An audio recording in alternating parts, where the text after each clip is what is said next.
Hello, and welcome to Panther Sports Zone. I'm Shanique Brown. And I'm Iman Abraham. And today for our first story, last week, the men's basketball team looked like a potential contender for the SWAC championship, winning 4 straight against teams in the conference. Now with back-to-back losses, the Panthers must find a way back into the win column and soon. Our own Josh Crawford has more on the story. Josh? Thanks, Shanique. Coming into the season, the Panthers were projected to finish as the #2 team in the SWAC. This late into the season, the Panthers have an 89 record in the conference and sit at the 7th seed after Monday's loss to Jackson State. Here's how it all went down. In a battle for seeding within the SWAC, the hometown Panthers couldn't find a way to upend Jackson State, falling 59-53. Poor shooting was the Achilles heel for the Panthers all night long, as one of the best teams in the SWAC for field goal percentage shot just 35.2% from the floor and 20% from long distance. With 1 game left in the regular season, head coach Byron Smith said it's too early to count them out. It's not time to push the panic button. We're not going to do anything quickly, because when you do things quickly, there's pretty good chance there's going to be some types of errors. So what we're going to do is we're just going to get ready to prepare for our next game. We'll let the chips fall where they may. If we qualify for the conference tournament, we'll be ready to go there. But, you know, we're going to continue to relish in the accomplishments that we've had here in this program. A program that under Coach Smith has had only 1 losing conference record and won 3 straight SWAC regular season championships. That streak will unfortunately not be repeated this season.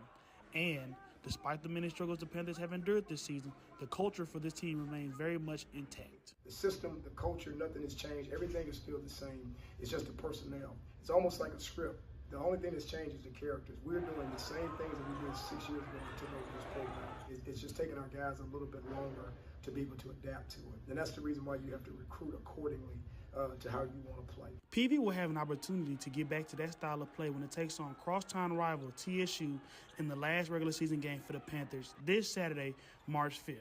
The game begins at 7:30 and will be televised on ESPN. For Panther Sports Zone, I'm Josh Crawford. Okay, you say thanks, Josh, right? Thanks, Josh. Thanks, Josh.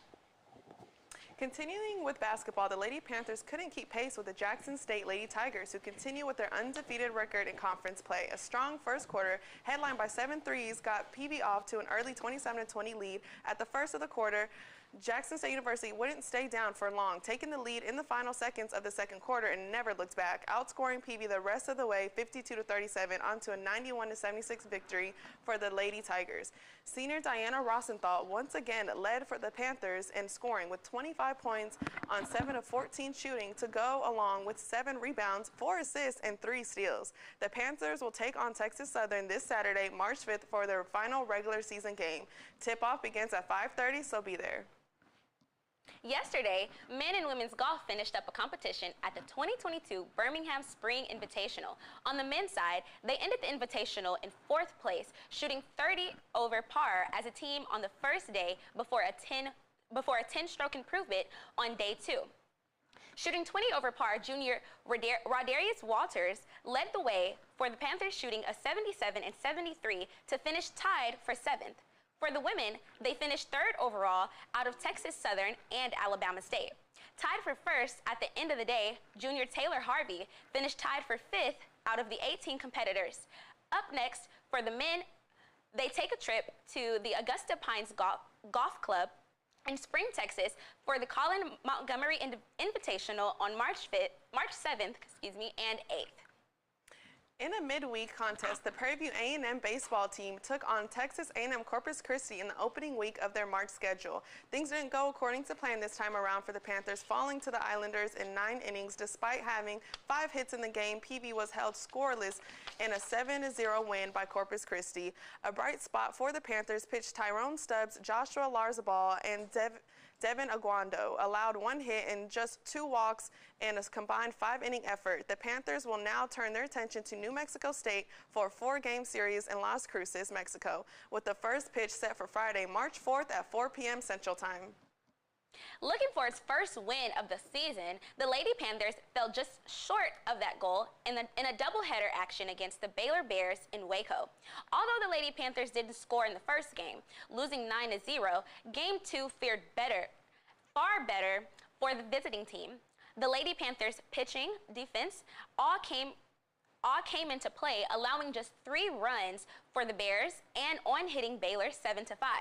Unfortunately, the PV only managed 2 runs off those opportunities as the close game went to Baylor. In a narrow 2-3 contest, the Lady Panthers will continue play when they visit host team Houston Baptist for a 2-day tournament facing Brown University this Friday, March 4th. The first pitch is set for noon in Houston, Texas at the HBU softball field. Well, we're going on a break. When we get back, we'll hear from the news around the SWAC. Don't go anywhere.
Welcome back to Panther Sports Zone.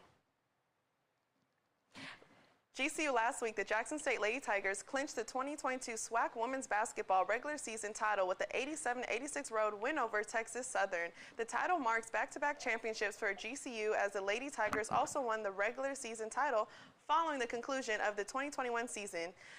Jackson State University also clinched the #1 seed at the 2022 SWAC Women's Basketball Tournament slated to be held March 9th through the 12th at Bartow Arena located in Birmingham. Jackson State currently has a 17-6 overall record this season under the direction of Coach Reed and is led by Amisha Williams-Holiday, who currently ranks 2nd in the league in points per game, averaging 20.6 points per outing. The Lady Tigers will look to claim back-to-back tournament titles when Jackson State University returns to Birmingham to participate at the 2022 Cricket SWAC Women's Basketball Tournament, represented by Mountain Dew. Reynold Dedeaux, Alcorn State University President Felicia M. Nave recently announced the selection of Reynold Dedeaux as the university's next director of athletics, saying, quote, "As a former student, athlete, and alumni, he understands Alcorn's solid winning tradition. He is a proven leader with a track record of success as a fundraiser and innovator," unquote. Dedeaux is no stranger to Alcorn, playing football for the Braves and receiving his bachelor's and master's degree from the University in Secondary Education and Athletic Administration. He brings with him a wealth of knowledge and nearly 2 decades of Division I athletics administration experience. Dedeaux's role as Director of Athletics officially begins on April 1st. Softball Players of the Week. The Southwestern Athletic Conference has recently announced their Softball Players of the Week, with both honorees hailing from Alabama State's Kendall Durmus and Bailey Greenlee. Durmus earned Hitter of the Week honors, hitting .571 in the 4 games, picking up 8 hits and 14 at-bats. She scored 5 runs and drove in another 3 in Alabama State to a 3-1 record in the HBCU Celebration Tournament. She finished the weekend slugging .571 and had an on-base percentage of .571, all while stealing 4 bases and 5 attempts. The pitcher of the week went to Greenlee, who went 1-1 on the weekend for the Hornets, logging 15 innings and appearing in the 3 games during the HBCU Celebration Tournament. She ended the weekend allowing just 2 hits and 2 runs and struck out 14 batters. She also threw a perfect game and a 1-0 victory against Alabama A&M with 5 strikeouts. Coming up next, after the break, we'll hear from our very own PV rugby team, and in particular, a player named Javonte Wade. Stay tuned.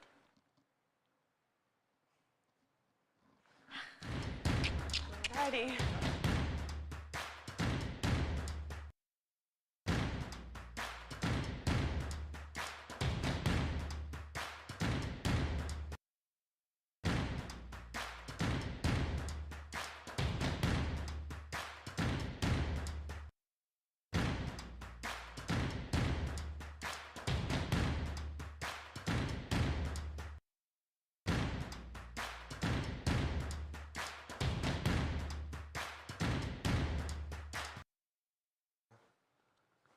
And welcome back to Panther Sports Zone. Joining us today, we have Javonte Wade. Thank you for joining us in the studio. Welcome. Thank you for being here.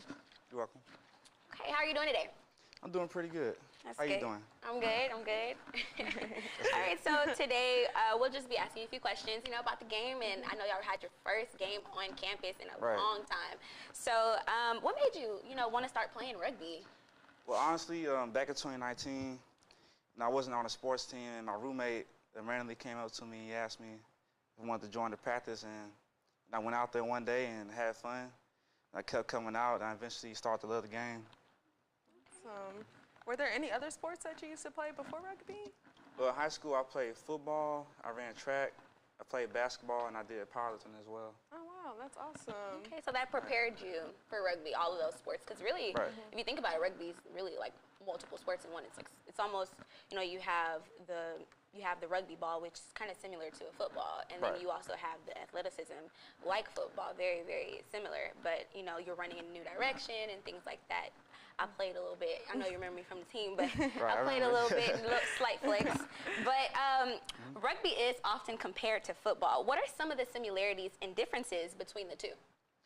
Well, rugby and football are similar, and the difference is instead of passing the ball forward, you have to pass it backwards. And then you can also kick the ball forward while in play. And then whenever you score, it's 5 points, and the field goal is 2 points. But when you run to the end zone, you have to actually touch the ball on the ground for the score to count. Did it take you a while to kind of figure out how to play rugby, like the rules? It actually took me a couple weeks, actually. Oh, wow, okay. So did you say it would take like a little bit longer than like basketball or your other sports that you used to play? I feel like it would be easier to learn than basketball, honestly. Really? Oh, okay. That's cool. That's awesome. So a few weeks ago, you actually played in your first home game here in 2 years. How did it feel to have your own home crowd? Yeah, it felt pretty good because they say it's been like over 5 years since they even had a home game on campus. So I was, glad to be a part of greatness. The alumni came out. We won 35-17. So it was really a good experience. That's awesome. That's a good question. And also, I know since it's a club sport, or intramural, I know that it may not feel like the school really supports as much as they should. So I know that's something that you may want to speak about. Is there anything that you feel like the school can do as a way to really support intramural sports and be there as far as, coming out to those games and traveling, things like that? I just honestly feel like you should show more support and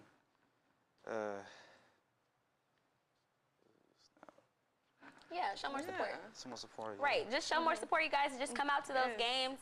They practice every single day. Oh no, usually like around 5. Yeah, 5 o'clock, 5 to 7. Okay. Of course. And just to be clear, so there's no shoulder pads. There's no helmets. Would you say there's a lot of injuries in rugby? Like, what's the physical contact like in rugby? I would say rugby is typically more safer than football because statistically, there are more concussions in football than rugby. It's actually a huge gap. The rugby's down here and football's up here. Because we're taught to tackle safely. Like, we're not allowed to have high tackles. We can only tackle, below the chest down. So I feel like it's, typically more safer. But there are injuries, though. If you tackle the wrong way, you can hurt your neck, have a concussion and all that. But generally, it's not really that bad as people think. And since there isn't so much, I would say, equipment that you need compared to football, do you think it's more inexpensive to play rugby or expensive? What do you think? I would say inexpensive because it's not really that much equipment you can really wear. You can wear a scrum cap, that's about it.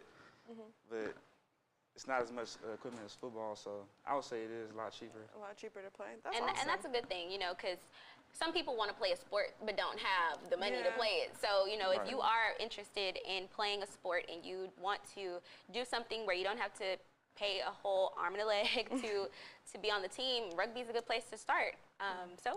Talk to Javonte Wade, and he'll help you get on the rugby team. Definitely will. No, I definitely understand being a golfer. It is expensive to have a bunch of equipment, so it's nice to know that rugby is a place that you can just enjoy and don't have to bring so much stuff with you to play a game. Right. So what does a typical practice look like? Like as far as like conditions and stuff? Right. So when you're out there and you know, on a typical day, what are your drills? What do you practice on mostly, or is there just something new every day? I know that there's also a women's rugby team. Right. So do you practice along with the women, or how does that work? We generally hold our practices with the women. And, the things we work on, you know, passing the ball, you know, down the line, you know, as quick as possible because, you know, you don't want to pass it too slow because someone can, you know, run in and intercept the ball. And we usually start practice with a lap, you know, just to get the blood flowing. And we also work on kicking, and, you know, catching the ball in the air for kickoff as well. Okay. Sounds good. Preparing. Right. Right. Nice. And then since you're a senior this year, correct? Well, I'm technically a junior. Oh, okay, cool. Yeah. So you can actually play going into, you have a couple years then Right. to play for rugby. That's awesome. So is there any moments that stand out for you since you've been playing, anything memorable that you would say, or favorite moment? I would say my first game, actually. My first game Awesome. was really, really memorable, you know. Tell us about it. Well, I would say I was very tired because rugby is like, it's 80 minutes total. It's 2 40-minute, you know, quarters. So Oh, wow. So It's just kinda 40 like- minutes straight? yeah, like 40 minutes okay. straight, and then, you know, halftime, probably like 15 minutes, and then another straight 40 minutes. Oh, wow. Wow, that's a long game. Yeah, and I'd then, be like, Coach. No, I'm done. I'm saying, No, did you guys win your first game? we actually did. Oh, awesome. That's Okay, good. so that sounds like a good first game. Right. That's awesome. And for our last question, if students want to join the rugby team, what do they need to do? Who do they need to talk to? Who is the head coach of your organization? So tell us a little bit about how people can join the rugby team, and even for the women's team, you know, who do they talk to? Well, the head coach is Craig Dawson. But, if you want to get more information on how to join the team, you can DM me on Instagram at little underscore J Wade. Okay, you want to spell that? Just in case they don't know. LIL_JWADE. We love to see it. Awesome. Well, thank you so much for joining us here at You're Panther welcome. Sports Yes. Zone. We love to see Yes, it. thank you. And, well, that'll be all for Panther Sports Zone. Make sure to tune in every Monday, Wednesday, and Friday at 5:30. And once again, I'm Shanique Brown. And I'm Iman Abraham. Thank you. Why did I say thank you?